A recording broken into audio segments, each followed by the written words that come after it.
नमस्कार, मैं हूं आपके साथ पराग गुप्ता। एक नजर फटाफट खबरों पर। प्रधानमंत्री नरेंद्र मोदी के हाल के पंजाब के दौरे में सुरक्षा में हुई गंभीर चूक पर सुप्रीम कोर्ट आज सुनवाई करेगा।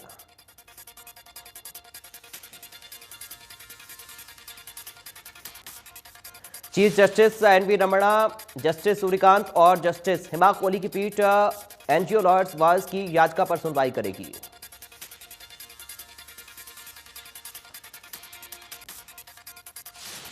कैबिनेट मंत्री कंवरपाल गुर्जर ने दावा किया कि 5 राज्यों में होने वाले चुनाव में बीजेपी पहले की तरह यूपी में स्वीप करेगी और उत्तराखंड में बीजेपी की सरकार रिपीट होगी। कंवरपाल गुर्जर ने कहा, चुनाव में बीजेपी की अच्छी पोजीशन। उन्होंने कहा कि सत्ता पक्ष के लोगों की कार्यप्रणाली के कारण पंजाब कर्ज में फंसा हुआ है, उसे ठीक करने की बजाय झूठे वादे किए जा रहे हैं। कंवरपाल गुर्जर ने कहा, पंजाब में एक ऐसा व्यक्ति मुख्यमंत्री बन गया है जिसमें कैलिबर नहीं है। उसे नहीं पता कि प्रधानमंत्री की सुरक्षा कैसे होती है, उसके लिए क्या जिम्मेवारी होती है। इस असफलता को छुपाने के लिए मुख्यमंत्री ने जो कहा वो निंदनीय। मुख्यमंत्री को माफी मांगनी चाहिए और दोषी अधिकारियों के खिलाफ कार्रवाई करनी चाहिए। चंडीगढ़ में सीएम मनोहर लाल ने केंद्रीय मंत्री भूपेंद्र यादव से मुलाकात की। प्रदेश की कई परियोजनाओं पर चर्चा की। इस दौरान कई अहम मुद्दों पर भी सीएम मनोहर लाल और केंद्रीय मंत्री भूपेंद्र यादव के बीच विचार विमर्श किया गया। कोरोना से बचाव के लिए बूस्टर डोज की तैयारी। पहले चरण में हेल्थ केयर, फ्रंटलाइन वर्कर और बीमार बुजुर्गों को लग रही booster dose. Health care workers और 60+ वालों को वैक्सीन की तीसरी डोज दी जा रही। पुराने रजिस्ट्रेशन से ही वैक्सीन लगाई जा रही है। भारत सरकार ने स्पष्ट कर दिया कि जो भी लोग बूस्टर डोज लगवाने जा रहे हैं उन्हें वही वैक्सीन दी जाएगी जिसकी पहली 2 खुराक उन्हें मिल चुकी है। देश में अभी तक करीब 62% लोगों को वैक्सीन की दोनों डोज लग चुकी हैं। दिल्ली में तेजी से बढ़ते कोरोना को देखते हुए आज डीडीएमए की महत्वपूर्ण बैठक बुलाई गई, जिसमें दिल्ली में और पाबंदियों को लेकर चर्चा हो सकती है। बैठक में कोरोना के तेजी से बढ़ते मामलों पर चर्चा करके आगे के लिए कुछ और सख्ती लगाने पर फैसला हो सकता है। डीडीएमए की पिछली बैठक मंगलवार को हुई थी, जिसमें दिल्ली में वीकेंड लॉकडाउन लगाने की घोषणा की गई थी। दिल्ली में कोरोना से 300 से ज्यादा पुलिसकर्मी संक्रमित हुए। इनमें दिल्ली पुलिस के public relation officer, additional commissioner Chinmay Biswal जैसे बड़े अफसर भी शामिल हैं। सुप्रीम कोर्ट में कोविड संक्रमित होने वाले जजों की संख्या भी 3 दिन में दोगुना हो गई है। अब तक 4 जज कोविड पॉजिटिव हुए। इसके साथ ही रजिस्ट्री के सभी कर्मचारियों अधिकारियों का कोविड टेस्ट कराया गया। अब तक करीब 150 कर्मचारी कोरोना पॉजिटिव। दिल्ली में संसद भवन में कोरोना विस्फोट, 400 से ज्यादा कर्मचारी, सुरक्षाकर्मी कोरोना संक्रमित। भारत में 21% तक बढ़ चुका कोरोना संक्रमण। जनवरी के पहले सप्ताह में 127 रेल अधिकारी कर्मचारी भी कोरोना टेस्ट में पॉजिटिव पाए गए। इसमें कार्यकारी निदेशक स्तर से लेकर मल्टीटास्क स्टाफ शामिल। देश में पिछले 24 घंटे में कोरोना के 1,79,000 से ज्यादा नए केस मिले। एक दिन में 146 लोगों की मौत। देश में एक दिन में 40,863 मरीज रिकवर हुए। देश में एक्टिव केस की संख्या 7,23,000 के पार। मुंबई में कोरोना के 24 घंटे में 44,883 नए मामले आए सामने, 7 लोगों की मौत हो गई। दिल्ली में 24 घंटे में कोरोना के 22,751 केस सामने आए। एक दिन में 17 लोगों की मौत हो गई। चंडीगढ़ में कोरोना के मामलों में हुई बढ़ोतरी। चंडीगढ़ में 24 घंटे में कोरोना के 666 नए मामले आए सामने। चंडीगढ़ में एक्टिव केस की संख्या 2,364। हरियाणा में 24 घंटे में कोरोना के 5,166 नए केस, 2 मरीजों की मौत। एक दिन में 882 मरीज रिकवर हुए। गुरुग्राम में कोरोना के 2,338 नए मामले, एक्टिव केस 8,478 हो गए। पंचकुला में कोरोना के 418 नए केस सामने आए, जहां 1,147 एक्टिव केस मौजूद हैं। रोहतक में कोरोना के 158 नए मामले आए सामने, 473 एक्टिव केस। करनाल में कोरोना के 181 नए मामले, लोगों से मास्क पहनने की अपील। यमुनानगर में कोरोना के 60 नए मामले आए सामने, एक्टिव केस 276।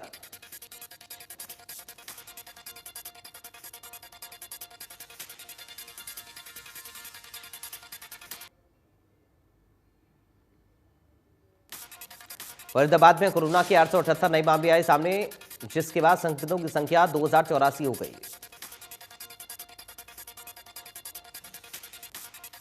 जींद में कोरोना के 42 नए मामले आए सामने, 136 एक्टिव केस मौजूद हैं। फरीदाबाद में कोरोना का कहर जारी, 878 नए मरीज आए सामने, 31 मरीज रिकवर हुए। जज्जर में कोरोना की 71 नए मामले आए सामने, एक्टिव केस 280 के पार। रेवाड़ी में कोरोना का कहर जारी, जहां कोरोना के 47 नए मामले आए सामने। कुरुक्षेत्र में कोरोना के 65 नए मामले आए सामने, एक्टिव केस 234। फतेहाबाद में कोरोना के 24 नए मामले आए सामने, एक्टिव केस 70 के पार। देश में कोरोना के नए वेरिएंट ओमिक्रॉन का खतरा लगातार तेजी से बढ़ता जा रहा। देश के 27 राज्यों में ओमिक्रॉन के मामले 4033 हो चुके हैं।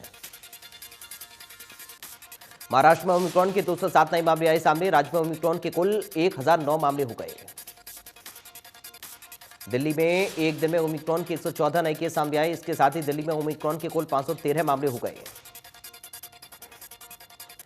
राजस्थान में ओमिक्रॉन के 373 मामले, 208 मरीज रिकवर हुए। तमिलनाडु में ओमिक्रॉन के कुल 185 केस, इसके साथ ही राज्य में हाई अलर्ट जारी किया गया। केरल में ओमिक्रॉन के केस तेजी से बढ़ते जा रहे। राज्य में ओमिक्रॉन के 50 नए केस सामने आए, जिसके बाद 333 कुल केस हो गए। कर्नाटक में भी ओमिक्रॉन के 441 केस हो गए हैं। इस दौरान राज्य सरकार ने पाबंदियां लगा दी हैं। गुजरात में भी ओमिक्रॉन के मामले तेजी से फैल रहे, जहां ओमिक्रॉन के 236 मामले हो गए हैं। हरियाणा में ओमिक्रॉन के 13 नए केस सामने आए। इसके साथ ही प्रदेश में ओमिक्रॉन की संख्या 136 हो गई है। प्रदेश में ओमिक्रॉन के 25 केस एक्टिव, जबकि 111 मरीज रिकवर हुए। कोरोना के बढ़ते मामलों को देखते हुए जहां सरकार ने सख्ती बरती, तो वहीं पुलिस भी उन निर्देशों का पालन करते हुए मास्क न पहनने वालों के प्रति सख्ती बरत रही है। यमुनानगर के महाराणा प्रताप चौक पर डीएसपी प्रमोद कुमार के साथ महिला पुलिस कर्मचारी ने जहां मास्क न पहनने वालों की चालान काटे, तो वहीं लोगों को जागरूक करते हुए यहां मास्क भी बांटे। डीएसपी प्रमोद कुमार ने कहा कि वो लगातार लोगों को मास्क पहनने के प्रति जागरूक कर रहे हैं। फरीदाबाद में स्वास्थ्य विभाग ने वैक्सीनेशन की रफ्तार को तेज कर दिया है। इस दौरान जगह जगह कैंप लगाकर लोगों को वैक्सीन लगाई जा रही है। कोरोना की दोनों डोज ले चुके लोगों को अब प्रिकॉशनरी डोज लगेगी। हालांकि ये डोज अभी 60 से ज्यादा उम्र वालों को लगेगी। करनाल में 30 केंद्रों पर 5000 से अधिक बच्चों को कोरोना का टीका लगा। सेक्टर 14 में बीजेपी युवा मोर्चा द्वारा लगाए गए टीकाकरण केंद्र में स्वास्थ्य विभाग के कर्मचारियों ने बच्चों को कोरोना की डोज लगाई है।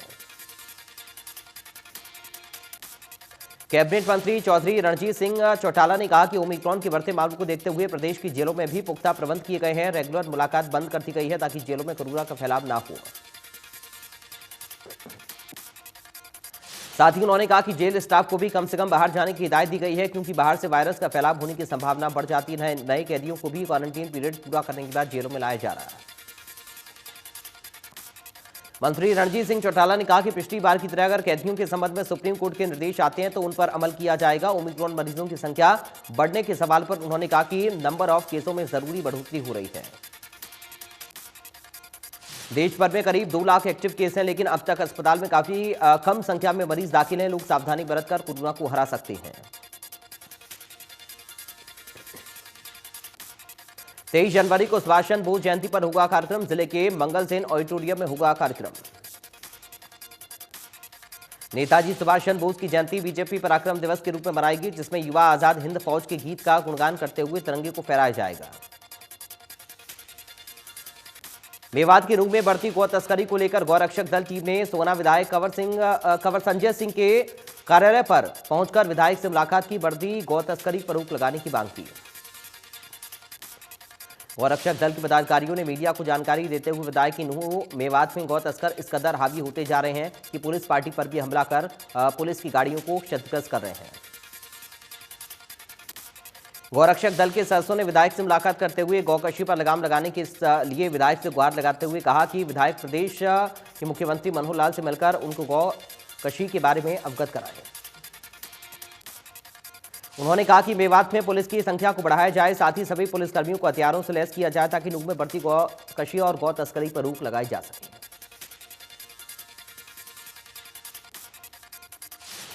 नूंह डीसी कैप्टन शक्ति सिंह ने कहा कि बालिका वाहिनी योजना के तहत बेटियों को घर से स्कूल और स्कूल से घर छोड़ने के लिए बस निःशुल्क सेवा देंगी। इससे स्कूल में ड्रॉप आउट संख्या में कमी आएगी। वहीं सरकार की बेटी बचाओ बेटी पढ़ाओ अभियान को भी बल मिलेगा।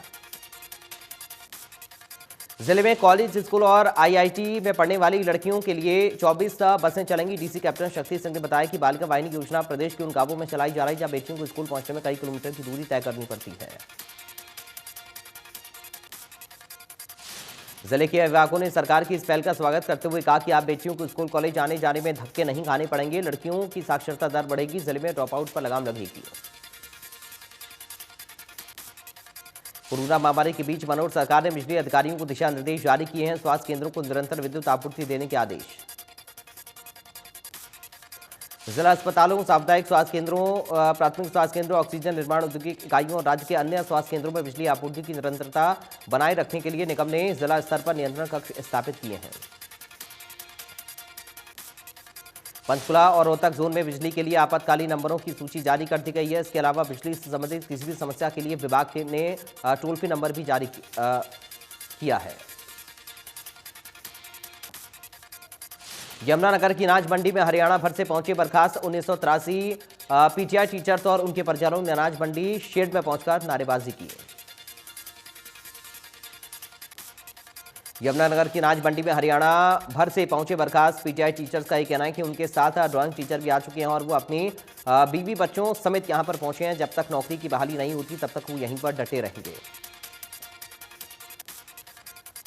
यमुनानगर की अनाज मंडी में हरियाणा भर से पहुंचे शिक्षा मंत्री कंवरपाल गुर्जर ने कहा कि पीटीआई टीचर्स की भर्ती को निरस्त करने का आदेश कोर्ट का था। सरकार का इसमें कोई रोल नहीं है। सोनीपत में गुआना रोड फ्लाईओवर पर सड़क धंस गई थी, जिसका जायजा जिला उपायुक्त ललित श्रीवास्तव ने लिया। फैजाबाद में बगोला गांव में राष्ट्रीय राजमार्ग पर फ्लाईओवर बनवाने के लिए ग्रामीणों ने विधायक से गुहार लगाई। विधायक नैनपाल रावत ने ग्रामीणों को जल्द फ्लाईओवर बनवाने का आश्वासन दिया है। फैजाबाद के सिविल अस्पताल में लगी पर काबू पाने के लिए जानकारी के मुताबिक आग शॉर्ट सर्किट की वजह से लगी। बल्लभगढ़ की सुभाष कॉलोनी में 21 साल की विवाहिता ने फांसी लगाकर आत्महत्या कर ली। मौके पर पहुंची पुलिस ने शव को पोस्टमार्टम के लिए अस्पताल भिजवाया।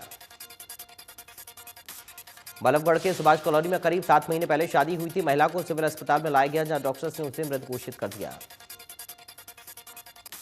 गुरुग्राम में राष्ट्रीय बागवानी बोर्ड के रिकॉर्ड में 48,60,000 रुपए की हेराफेरी हुई। इस मामले में विभाग के अधिकारियों ने विभाग के ही कर्मचारी के खिलाफ पुलिस में शिकायत दी है। गुरुग्राम के बगेरा इलाके में 2 चोरों ने दुकान में किया हाथ साफ। चोरी की वारदात सीसीटीवी में कैद। तकरीबन 80,000 का सामान चोरी हुआ। रेवाड़ी में 16 लड़कियों से ठगी करने वाले 3 बदमाशों को गिरफ्तार किया गया। तीनों बदमाश बैंक खाते बेचकर ठगी की वारदातों को अंजाम देते थे। नारकोटिक्स कंट्रोल ब्यूरो की टीम ने 2 सगी बहनों समेत 4 तस्करों को महाराणा प्रताप चौक से 150 ग्राम हेरोइन के साथ काबू किया। चारों आरोपियों को न्यायालय में पेश किया गया। न्यायालय ने एक आरोपी को रिमांड पर भेज दिया, जबकि दोनों सगी बहनों समेत 3 को न्यायिक हिरासत में भेजा। सोना के गांव सतलाका में एक विवाहित महिला ने गांव के ही युवक पर आरोप लगाया कि उसने 5 साल पहले उसका जबरन रेप किया और उसका वीडियो बना लिया। महिला की शादी होने के बाद आरोपी युवक ने महिला को ब्लैकमेल करना शुरू कर दिया। आरोपी सोशल मीडिया पर डालने की धमकी देता और जब उसने इसका विरोध किया तो आरोपी ने उसे और उसकी बेटी को जान से मारने की धमकी दे डाली। अब इस मामले में सोना पुलिस ने पीड़िता की शिकायत पर आरोपी के खिलाफ एक मामला दर्ज किया है, लेकिन अभी तक पुलिस ने आरोपी की गिरफ्तारी नहीं की है। दिल्ली एनसीआर में बारिश धीमी पड़ने के बाद कृषि विभाग की टीमों ने अलग अलग क्षेत्रों में फसलों का निरीक्षण किया। इस दौरान कृषि अधिकारियों ने किसानों को आह्वान किया कि वे खेतों में जलभराव न होने दें। गरोडा में लगातार हो रही बारिश की वजह से सामान्य जनजीवन प्रभावित हो गया। रेलवे अंडरब्रिज में कई फीट तक पानी भर गया है। गरोडा के कई गांव का संपर्क टूट गया है। जलभराव की वजह से कई वाहन खराब हो गए हैं। लोगों ने प्रशासन पर लापरवाही का आरोप लगाया है। झज्जर में 2 दिन तक लगातार हुई बारिश की वजह से जगह जगह पानी भर गया, जिसकी वजह से लोगों को बेहद परेशानी का सामना करना पड़ा। सोनीपत में भी 2 दिन तक हुई बारिश ने शहर का हाल बेहाल कर दिया। गीता भवन रेलवे रोड, ककोई रोड और रामनगर में हालात सबसे ज्यादा खराब हैं। कैथल में बारिश ने प्रशासन की पोल खोलकर रख दी। शहर में पानी निकासी के लिए किए गए दावे फेल हो गए। बारिश के कारण दिल्ली, हरियाणा, पंजाब, पश्चिमी उत्तर प्रदेश और राजस्थान में आने वाला 3 से 4 दिन चिंतन बढ़े रहेंगे। राजधानी दिल्ली में भी मौसम में खासा बदलाव देखा जा रहा। उत्तराखंड, जम्मू कश्मीर और हिमाचल के कई इलाकों में पिछले कई दिनों से लगातार बर्फबारी हो रही है। कश्मीर में हुई भारी बर्फबारी से स्थानीय लोगों में मुसीबतों का सामना करना पड़ रहा। कई फ्लाइट्स कैंसिल हुई। मौसम विभाग ने ऑरेंज अलर्ट जारी किया। दिल्ली में तेज बारिश के साथ वायु गुणवत्ता में सुधार हुआ। दिल्ली में एयर क्वालिटी इंडेक्स 53 दर्ज किया गया। जम्मू कश्मीर के कुलगाम जिले में रविवार को आतंकवादियों और सुरक्षा बलों के बीच मुठभेड़ हो गई। इस मुठभेड़ में सुरक्षा बलों ने 2 आतंकियों को ढेर कर दिया। पुलिस के एक प्रवक्ता ने बताया कि जिले के हसनपुरा गांव में आतंकवादियों की मौजूदगी की सूचना मिलने के बाद सुरक्षा बलों ने तलाशी और घेराबंदी अभियान चलाया था। भारत और दक्षिण अफ्रीका के बीच टेस्ट सीरीज का तीसरा और आखिरी मुकाबला मंगलवार से केप टाउन में खेला जाएगा। 3 मैचों की सीरीज 1-1 से बराबर है। Popular dance reality show India's best dancer season 2 में पुणे की सौम्या कांबले को इस सीजन का विजेता घोषित किया गया। सौम्या को 15 लाख रुपए का चेक और स्विफ्ट कार गिफ्ट में मिली है।